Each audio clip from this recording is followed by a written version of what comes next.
Now, if you're a foodie, then I bet you would like pizzas or a Subway sandwich or even maybe fries from McDonald's. Yes, they are all foods that we love. And I don't think I know anyone who doesn't have cravings for these foods. We can't deny them because we love them. And somewhere they are our guilty pleasures, especially some of these foods from very famous places. Like many of you, I myself have some foods that I really like to indulge in them, and one of them is fries from McDonald's. Now, I don't know how many of you also like fries from McDonald's as compared to others, but I think that McDonald's fries are the best. But the question is that do you know how long does it take to burn those same favorite foods? So how much do you need to walk to just burn that slice of pizza? Or how much would you need to dance it off to just burn that chocolate donut? So let's take some of those famous foods that are making you gain weight and let's see how much time does it take to burn them off. I mean, it shouldn't take that much time, right? Well, let's see. Now, before I get there, the first thing that we need to understand is that as humans, we require a certain amount of calories that we need to consume per day. And that's roughly around 2000 calories per day. And according to the TDEE, or the total daily energy expenditure, there is an average amount of calories that we need to consume depending on how active we are. So if you fall in a certain category, then that is on average how much you should be consuming per day. And the time it takes to burn all those calories depends on your weight, your age, your gender,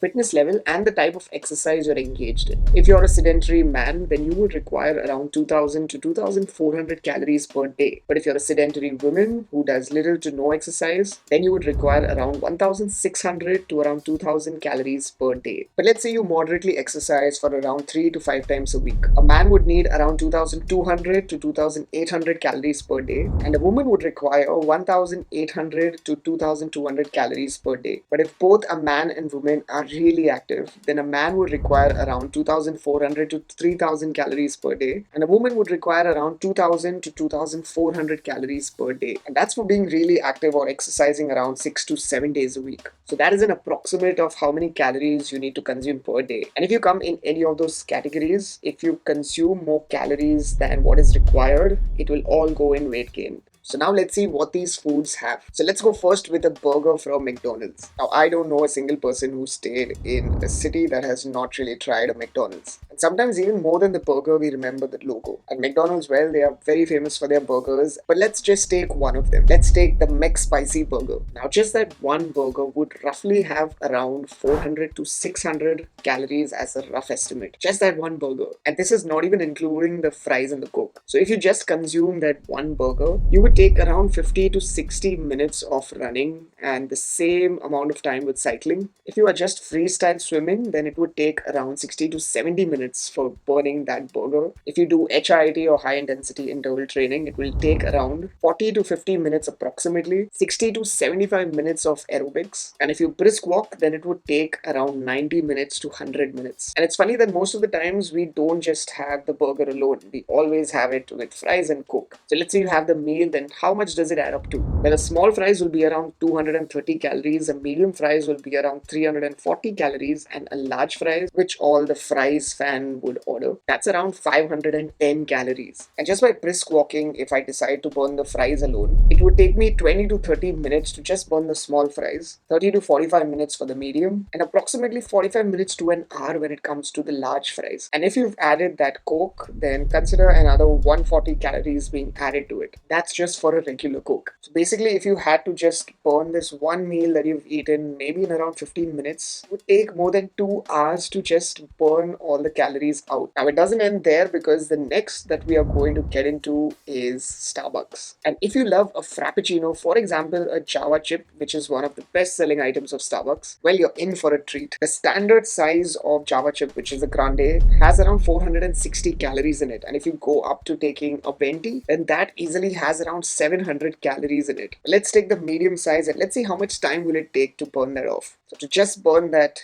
Java chip Frappuccino with that whipped cream and the chocolate in it, it would take approximately 7.4 kilometers of running, 14.8 kilometers of walking. That's almost 2.5 hours of walking. And cycling depends on your speed and intensity, but roughly it might take 72 to 90 minutes of cycling. And I don't know any normal person that does a workout for that long, unless you're an elite athlete. Now the next is a Whopper, which is one of the most signature burgers in Burger King. And it typically includes a patty, a sesame seed bun, some lettuce, tomatoes, and pickles, onions, and mayonnaise. The standard Whopper without any much modifications, goes around 657 calories. And to burn that off, it's going to take you 60 minutes of swimming, 90 to 120 minutes of cycling, 120 minutes of hiking, and 75 to 90 minutes of continuous aerobic dancing. And if you do something like a yoga, then it would take 120 to 150 minutes of just moderate to intense yoga activity. And if you feel like you want to burn it maybe by doing something different like stair climbing, then it would take 70 to 90 minutes very easily. And this Whopper is without the fries and the Coke. And if you make this in a meal, well, that's just going about 1000 calories very easily. Now, the next is pizzas, which is one of the most favorite food that I don't think anyone likes to say no to, and also the most difficult one to say no to. And especially when you're around with friends, this is something that you always order and you'll always want to share because the pizza just looks very tempting, and especially that cheese. And now we have many types of pizzas and many places that serve you different types of pizzas. But one of the famous ones and the favorites worldwide are the pepperoni and the margarita. Now, even though pizzas come in many different sizes, now most people, unless you're superhuman who consumes the entire 12-inch pizza, might just eat around 2 to 3 slices approximately on average. So let's see how much time would it take to burn just a slice of pizza. Now, if you take a slice of that pizza from one of the famous brands like a Domino's or a Pizza Hut, it would easily be around 200 to 300 calories per slice. And if you have to burn that off, then roughly running would take you approximately 25 to 30 minutes. Walking would take around 1 hour. Cycling would take around 30 to 40 minutes if you're moderately pacing. Swimming approximately would take around 25 to 30 minutes again if you're moderately pacing. And dancing or doing aerobics would take you around 30 to 40 minutes. And that is just for a slice of pizza. So now if you've had 3 pizzas, you're easily working out for more than 3 hours. For those who can eat the entire 12-inch pizza or the entire 14-inch pizza, well, it's almost like you're going to work out all day. In fact, there was a time where I used to eat that entire 12-inch pizza, and now I know where that weight has gone.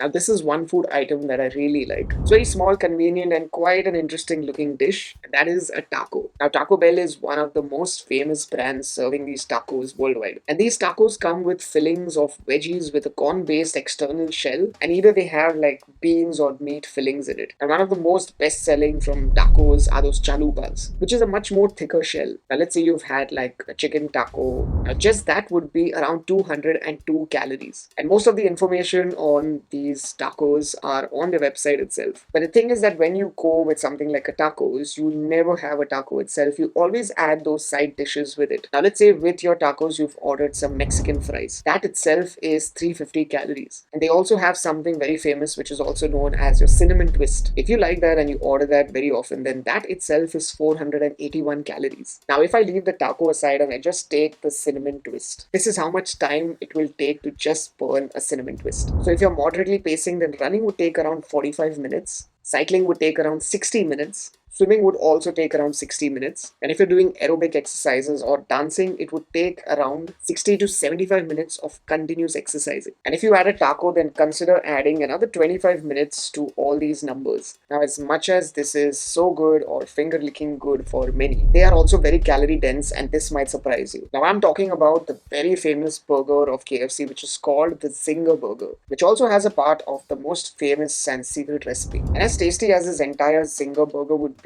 it also has a lot of calories, and that's around 6 to 800 calories in just that one single burger. And I've not even made it a meal yet. And like the Zinger Burger, their hot and crispy chicken is also what they are known for. So let's just take a 2-piece of the hot and crispy chicken, which is the KFC original recipe. That itself is around 500 to 700 calories. Now, burning this is just going to be insane because of the amount of calories that they have. But let's say you've just had the KFC Zinger Burger. If you're moderately pacing, it would take around 60 minutes of running, 75 minutes of cycling, 90 minutes of aerobics, around 75 to 80 minutes of brisk walking, and that's a lot. And if you make that into a meal, it's easily going above 1000 calories. Now, this is the next that's known to be healthier as compared to the rest, and that is your Subway sandwiches. They have a range of items, but we are just going to take one of the best sellers, which is the Italian BMT, and just that 6-inch sandwich has around 480 calories, as opposed to a Veggie Delight, which has just around 300 calories. Now, even to burn something as healthy as a Subway, will take 1 hour to 70 minutes of brisk walking, 15 minutes of cycling, and 1 hour 10 minutes of swimming. And if you're someone like me who has a sweet tooth and likes things like a donut, then an average chocolate donut has around 200 to 300 calories. which will take 60 to 75 minutes of walking, 30 to 40 minutes approximately of running, and 30 to 45 minutes of cycling. And if you don't like a chocolate donut and maybe you like something pretty similar like a cookie, so let's say you like a cookie that's very similar to a double choco chip cookie of a Subway. Now that approximately will have around 225 calories. And the cookie and the chocolate donut are very similar in the time they'll take to burn them. Now most of what I mentioned about is just food from these famous brands. And there are many food items on their menu that I've not even calculated. And since they're available in most of the countries, but approximately they all have the very similar amount of calories. And considering the multiple options that they have in their menu, just add on calories to the main thing. And the thing is that the more older you get, it is very difficult to remove the weight off. And figuring out the amount of exercise that you need to do to just burn that one food item is eye opening. Yet it's not about the numbers, it's about finding the right balance. Rather than stressing over every calorie, just keep it simple and make better choices. And if you come across these food items, I'm not telling you that you shouldn't indulge, but indulge very consciously. Remember that whatever I've said is just to give you an estimate of how much these foods have and how much time it would take to burn. So the next time you have any of these items in your favorite restaurants, don't be afraid to indulge in them. Just be more aware when you're in these places and choosing these items. And if you like what you saw, then try to check out any other video on this channel. And until we meet again next, don't stress and be awesome. Rocher that.